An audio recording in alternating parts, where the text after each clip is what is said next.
Word allows you to modify the language associated with the text in your document.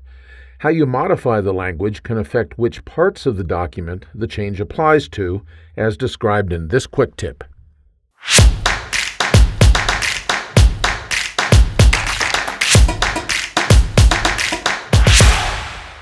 Word allows you to modify the language used in a document. I'm not talking about a translation process from one language to another. Instead, I'm talking about specifying what language the text is in so that Word knows which proofing tools to use in evaluating your document. The typical way that people change the language in a document is to press Ctrl-A to select the entire document and then display the Review tab of the ribbon. Now you can click on the Language tool and then choose the Language option. Finally, you can choose Set Proofing Language. That displays the Language dialog box. Here you can select the language that you want to use in the document, and when you click on OK, the change is made. For the moment, though, I'm going to go ahead and click on the Cancel button to get rid of this dialog box. Notice that the document is still selected in its entirety. Now, when you go through this process, and you choose a different language, you may not notice much, if any, change in your document. Like I said earlier, the change is done so that Word knows which proofing tools to use when checking the document. How this works out depends on whether you have the proofing tools installed for the language that you selected. Even if I do have the proofing tools installed for the desired language, the process I just went through may not be the best method of specifying the language of your document. It works fine if you have a simple document, but it won't affect many parts of the document, such as headers, footers, footnotes, endnotes, and text in text boxes. The best approach involves changing the style definitions used in the document.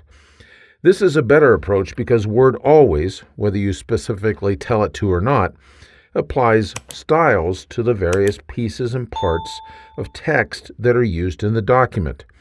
If you change the definition of the style, then any text that uses that style is affected automatically.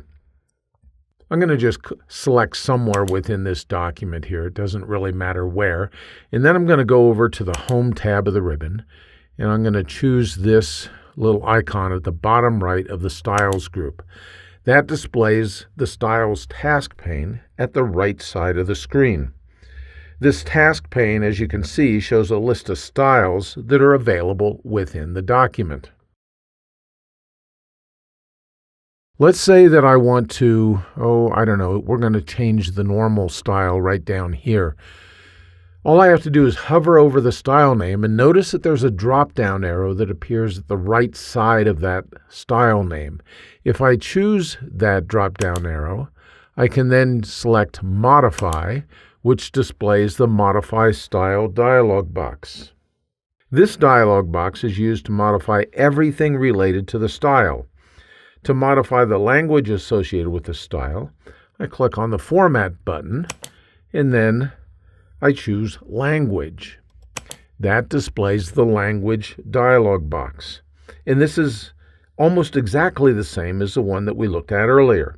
The difference is that the changes I make here apply only to this style. Thus, the change applies only to paragraphs or text to which this style has been applied. Once I select the language that I want to use, let's say that we want to choose English from the United Kingdom, then all I have to do is click on OK, and now this style will use the UK proofing tools for the English language within any paragraphs that use this style that we're working on right now. All I have to do is click on the OK button, and then that change is made within that style definition. I can now go and change the language designation for other styles in the document if I want to. Well, this obviously brings up the question of which styles should be changed.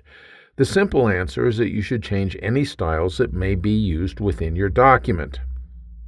Honestly, in most documents, you may be able to get away with only changing the normal style. That's the one that we changed just a moment ago.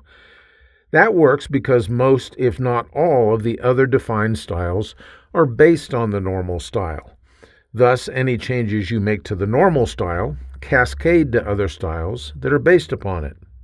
If this is not the case in your document, then you simply need to make sure that you choose all of the styles specifically used in the document. For instance, if your document includes footnotes, you would want to change the footnote text style to change the language for the text of your footnotes. Now, there is a quick way that you can track down what styles are being used in your document. All you need to do is go right down here to the options within the Styles task pane, and that displays the Style pane options dialog box. Notice up here it says select which styles to show, and that all styles is what is selected. Well, all I have to do is go here and choose in use. And now when I click on OK, notice that the styles that are shown over here are the ones that are in use within this document. There's quite a few of them that are in use within this document, and I would just have to go through them to see which ones I need to change to get the results that I want for language choices within this document. Once you're done making the language changes to your styles, you should be good to go. Word will use the correct proofing tools for the language you specified, provided those tools are installed on your system. I hope that you found this quick tip helpful. If you did, you might want to consider signing up for my Word Tips newsletter. Every weekly issue is free, and it includes great tips that you can put to work right away. Information is in the notes just below this video. Thanks for spending a few minutes with me today.